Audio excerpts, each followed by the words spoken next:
Good morning and welcome to the Kixie Sunday Morning Magazine. I'm glad you can join us on this Sunday morning. And as always, remember that the magazine, it's your magazine. If you or your organization could use the services of the Kixie Sunday Morning Magazine, simply give us a call. The number is 601-956-1300. That's 601-956-1300. Now this morning I'm going to be interviewing a young author who has written the book Little Girl Blues, Existence of an Image. And her name is none other than Miss Jasmine McGhee, and she's coming to us for the very first time. She's a very new author, and so we're going to be talking to her about the journey. Help me to welcome none other than Jasmine McGhee to the Kixie Sunday Morning Magazine. Good morning, Jasmine. How are you doing this morning, girl? I'm fine, Miss Hayes. How are you? I'm doing just fine, just fine. And it's my pleasure to talk to you about your book that you wrote, The Little Girl Blues, Existence of an Image. Yes. Now, we want to start, I always like to start at the very beginning. When did you discover that you had this writing talent? Well, it started when I was probably around 11 or 12. I had the inability to express myself verbally, so what I was really doing was I was just writing. So it wasn't until probably my, sophomore year in high school where I shared like a piece from one of my, laminated portrait books with one of my high school English teachers, and she was the first one to tell me that it was poetry I was writing, and I, fell in love with it and have been writing poetry for like 19 plus years now. Oh, that's great. So when you were writing, you weren't even familiar with what you were writing. You were just writing. I know. It was just coming out. I'm like, Lord, I don't know what I'm writing, but it's coming out. Okay. All right. So you just felt that innerness and you just had to get it down, That's how, and you said something that was important. You may not even realize it, that, you just said the Lord, it was just coming out. Yes, it did. And so that's good. That's actually how the Bible was written. God inspired and men wrote. And so you took that up. And the title itself, Little Girl Blues, Existence of an Image. That is an interesting title. Why that title? Well, how to explain it? It's kind of intricate, but I'm gonna try to make it as simple as I can. I guess coming from that little girl part of me, how, I was kind of struggling, trying to find out who I was, what was my purpose. And, I was kind of living the script where, you're supposed to do this, you're supposed to do that. So I started feeling really blue. Right. Even as a little girl, I'm like, okay, I'm doing all this stuff, but it's not making me happy. So that's where, the subtitle Existence of an Image come in, because I was trying to find an image for my existence. Got you. And a lot of people have that. A lot of people call it finding my way in life. I'm trying to find, where do I fit in this thing called life? And I do understand. So Miss Jasmine and Miss McGhee, where are you from? Where are your people from? You get tickled with that. Well, originally I am from Simpson County. Mendenhall is my hometown. Very small, I call it village. I don't call it town, but very small village. Kind of like a close knit community because my grandmother Leola McGhee. I love you, Grandma. Just so you know. She's kind of the pillar of the community because she's very amiable. She's very, very strong woman, never seen her cry. And she lived on top of the hill, so right down the hill, that's where the Hobbs are. Okay, all right. So everybody know everybody. That's right. And so you mentioned the Hobbs. So are you from the Hobbs family? No, but they, kind of like my adoptive family. They've always, over the years, encouraged me to, write a book. When you're going to get a book out? We still waiting on that book. Like, that was kind of, I won't say bugging me, but they was kind of like a thorn pushing me, like, you need to write this book. That's right. So this year, after, 20-some years, it came to fruition. Okay, great. So now you discovered this in grade school, and then you went on through grade school and junior high and then high school. And then I see you attended the same university that I attended. I love Jackson State. Yes. Tell me a little bit about your Jackson State experience. Jackson State was actually the, institution that challenged me to my potential. I did, previously attend Mississippi Valley State just for a little bit, but I was excelling. I was reading, I was, participating in class. Nobody else was doing this. I'm like, this is too easy. I need to be challenged. So when I got to Jackson State, everything I thought I knew at Valley, I was challenged on, at Jackson State, and it really helped me grow, not just as a writer, but as a person to have confidence in my abilities. Okay, great. And I was going to mention the Mississippi Valley State, but you did let us know that you went there first and then you came to Jackson State and why you did it. And that was good. Everyone needs to realize that they're at a point where things may be too easy and they do need to be challenged. Yes. And when you get that challenge, guess what it does? It brings some of the best out of you, girl. Yes, it did. Yes. And so from there, how has life treated you? I mean, are you married right now? Do you have any children, or are you just working on your career? What are you doing, Miss Jasmine? Well, unfortunately, I'm not married. I do not have any children, and I'm not in a rush to do that. At first, I thought by a certain age you're supposed to have those things, but I'm still finding out who Jasmine is and what does she want to do. So I'm taking up like book editing, copy editing, and then I really want to start a creative literary journal, to help my creative community out, just to give back. Everybody always doing something, and expect something out of it. But this is to help people that was like me, get out there, be publishing, embrace who you are and what God has, planted inside you. That's good. So by you reading a lot, did you have a favorite author of your own when you were coming up? Well, I have multiple authors, such as Edgar Allan Poe and Emily Dickinson. I would call it dark, but I don't really say dark because we all have, the yin and yang, the light and the dark. When you're capable of doing great deeds, but you also capable of doing, villainy. So I love them because it was real life for me. That's when I first started writing. That's where I was, at a very dark place, while I was writing. And as I grew, I started, loving Langston Hughes and, Maya Angelou. Oh, yeah. And, it really grew from there. And that began by my mother, when she was in school. She used to bring home this big, thick literature book. And I would grab it and take it to school and just started reading. That's why I was exposed to, like, other types of poetry. Okay. Gotcha. And that's good because that proves a point that people say the children who read, they excel better in school. And you prove, it is so true, Jasmine. It is true. And so since you worked on this, I can see from your acknowledgments, there are a lot of people that you gave acknowledgments to. Yes, Talk ma'am. a little bit about some of those people that you gave acknowledgments. Well, yeah, I mentioned the Hobbs, of course. I love you, Hobbs family. I really do. Let me see what else. I also, mentioned Valley. They had a few instructors that also saw my talent, and they stayed on me. They challenged me. Like Dr. Aurora Bourne, that was my Spanish teacher. Dr. Joe Baldwin was another English instructor. She stayed on me as well. When I transferred, I went to Jackson State, where I met Dr. Matt Daniels, who is like my English academic mother, because she's always standing on me saying, you're going to do it. There is no thinking about it. Mr. Seeley McInnes, that's my creative professor. We butt heads because sometimes he feels I should have more images in my poetry. And I'm like, no, I just, it's art. That's what it is. It's art. I don't control it. It just is.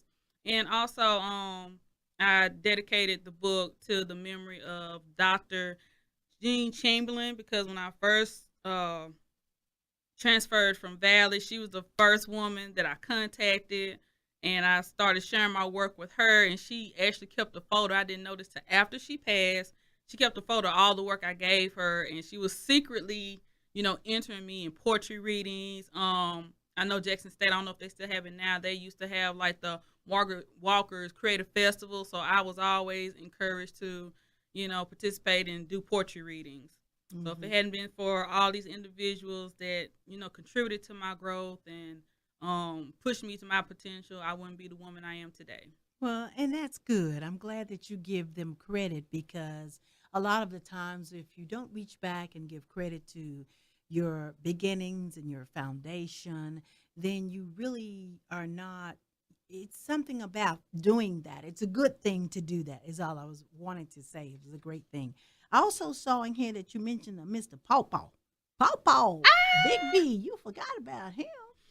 Yes, he's the patriarch of the Hobbs family. He's funny to me. He talks a lot of smack, but he doesn't mean any harm by it. He's always picking at me like, when you gonna get that book out, girl? We don't forget where you come from. We still waiting on that book. So I just, more importantly, I just cannot forget the Hobbs family. They, like I said, they've been with me throughout my entire journey, pushing me, encouraging me. So I really love and thank them for everything that they done. All right, great. Now your cover is really beautiful. It's a dark kind of brown looking. I like that mystical, the wood looking, and it's got a mirror with a young lady looking into it, with a lot of flowers around it. Yes, Did you have a graphic illustrator? I did. When I first, before I had got the content for the book together, my thing was having trouble finding somebody to design, bring my vision to fruition.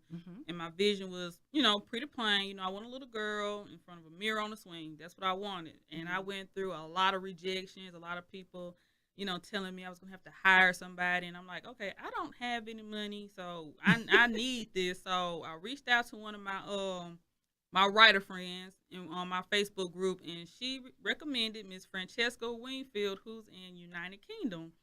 So I told her my vision, and she just did it. And when she gave me the result, I just fell in love with it. I'm like, yes, that's it. That's what I want. I understand. And I see here with your book, it's a book of poetry, but you have like about 54 chapters, or really actually your chapters, basically pages and all of that. Were there any particular subjects you wanted to make sure you wrote about, or did you find your writings falling in different type subjects? How did that work for you?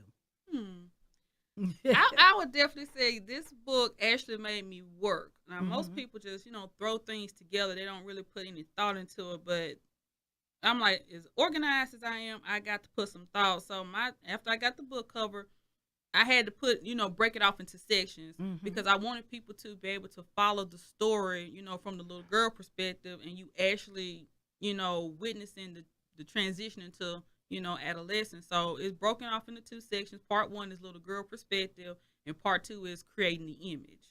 Okay, all right, and that's great. That's really good. I mean, you probably throughout your reading life, you probably saw a literary work that was done like that. Subconsciously, you might not have recognized it. Yes, ma'am. But later on, it came out through this, and that is wonderful.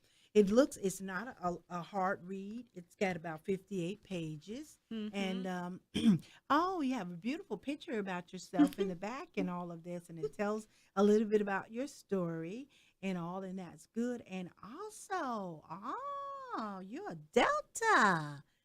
I see it right there. Is that correct? That means that it says, I am a member. Is that? Oh, I'm actually a member of the English Honor Society. Gotcha. But it is Sigma Tau Delta. Oh, okay. It's not the regular Delta. Girl, I don't know nothing about those sororities. I just hear them saying them. That's okay. It's a learning experience.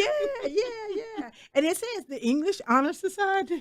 All I had to do was what? Keep reading.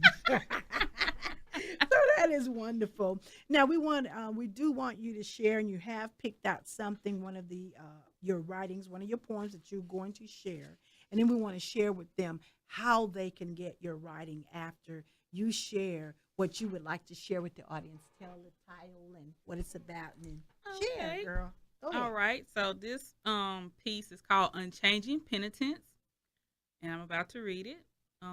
Love plus me will always equal pain. Disappointments and knowledge are the results I gain. Mentally, gradually, yet the heart remains the same. Causes I feel to capacity with no vacancy to place the blame. I hate myself. This flesh never seems to redeem. Outward appearances capture strangers' eyes. Their conjured reflections invade my dreams. I'm not good enough. I will never be seen for who, not what I truly am. Perfections, requirements, and preferences overwhelm me like a dam.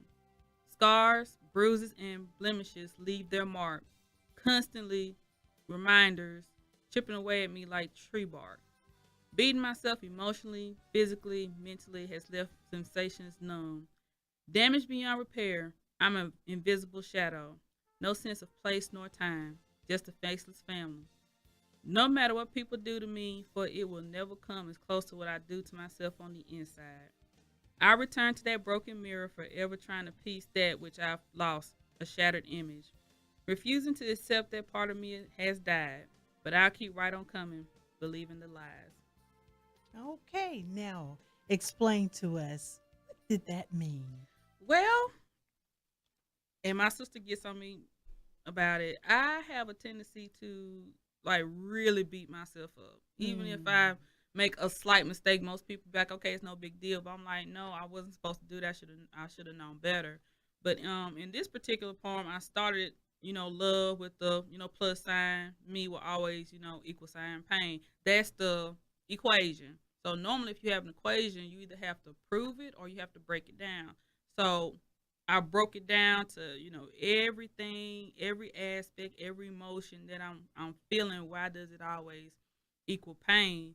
But more people tend to, lean and clean toward lies than the truth. We get mad because we're not told the truth, and most people don't like the truth, but we still keep believing lies. So it's like, no matter what people do to me, yes, you already kind of rejecting me and beating me up, but it's like on the inside, it's nonstop. I'm not going to stop beating myself up. So when people keep coming to me with more lies, even though I know better, I still keep doing the same thing. Okay. And then after that, I know that you wrote something that would counteract with that, and that would say, life is beautiful. I'm going to stop beating up on myself. You had to. I know there's something up in that book that talks about life being beautiful. Yeah, it probably is. I know it. 'Cause I can just tell, even though you may be beating up on yourself or whatever, you still, there's a beautiful you inside, because you mentioned the yin and the yang. So that's the dark. Let me know a little bit about the light. Where's the light? Well, In this, I won't lie, in this particular collection, there is no light. there's got to be a light. Let me see that book.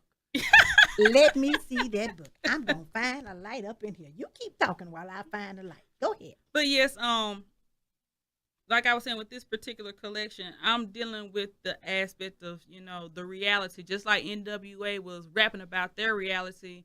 And a lot of people found it, very, abusive and, challenging authority, but they were just rapping about their reality. That's basically what this particular piece is talking about, the reality of what you're dealing with and what you witness, as a child, and, the inner demons that we, struggle with and don't want people to know about on the inside. And then it goes, like I said, to you trying to find who you are through all this mess, the chaos. I understand. I do understand. And as a young person, even with that, there is a philosophy that says, even through that, there's life. There is a lighter side. I'm just going to take a little part. I'm not even going to say what the title of this particular poem is. I'm just going to say right here where you say, every day they're turning in and thinks it's all for show. Sorry to disappoint. This is my life. It is real as it gets. Unmasking the truth is not an option. Struggling to maintain the flow. Evaporating bit by bit. But you think it's amazing. And just dying to see what happens next. Poor fools have no idea of this misleading hex. But you come back and you say at the end, you say, as long as there's one person watching, this will never be the end. Forever the star, the lone cast, you win. That's positive. Really? The you win part is positive. Anybody winning something It's not positive. If you win the lottery, you don't go think that's positive. Fine. Positive. I'll be glad to get the money. If you don't want it, I'll take it. Well, I like that you were able to kind of flip that Yes, ma'am. that perspective right there. Because when I was saying you win, I was actually talking about a certain individual. But since you flipped it on, I said, hey, I never even thought about that perspective. That's what I'm talking about. There is those perspectives down in there within you, and even in a lot of your writings and whatever, even though you're trying to tell people, hey, this is what I've gone through, this is what I've been, this is where I've been, you still, in your story, there's going to be a little flashlight, a little light, a little life. You got to believe that, Jasmine. Do you? I do. It's getting better. It's I thank God. Even though I had to go through all that, and it planted a seed, but it's all about me as the nurturer. How it I nurture it, how it grows, and letting God being able to take over and not handle it myself. So it has definitely gotten better. Over the years. That's it.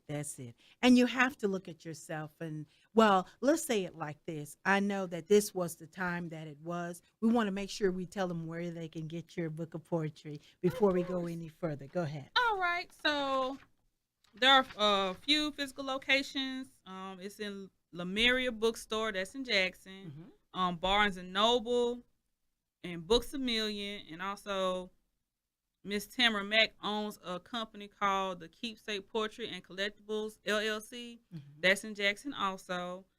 For like online realtors, you have Amazon, Goodreads, Smashwords, Alibris, A's Books, Book Depository, and IndieBound. All right. And that is really, really great. If someone would like to get in touch with you, maybe for some future interviews or whatever, do you have like a website, email, or anything like that? Of course. So my phone number is 601-557-0790. My email address is mcjazz2205@gmail.com. My website is https://mcjazz2205.wixsite. That's WIX site.com/JN McGhee, and McGhee is spelled McGhee.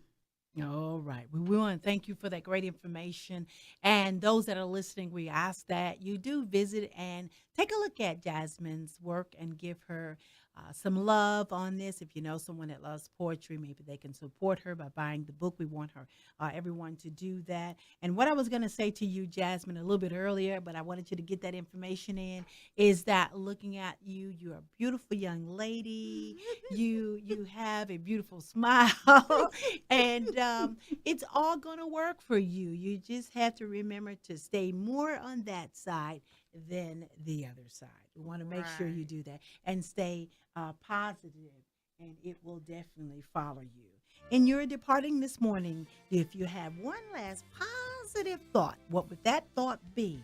Miss Jasmine McGhee, author of Little Girl Blues, An Existence of an Image. My positive thought was extra too. First and foremost, you got to trust God, keep him first in everything that you do. Second thing, and this is something that I'm learning recently, that everything is a process, and our problem, or my problem, is starting the process and staying in the process. So, you have to get in the process, stay in the process, endure the process, because it's all going to work out if you just let God do the process instead of you. All right. We want to thank you once again, Miss Jasmine McGhee. Thank you, Miss Hayes. All right. Stay tuned. There's more to the Kixie Sunday Morning Magazine.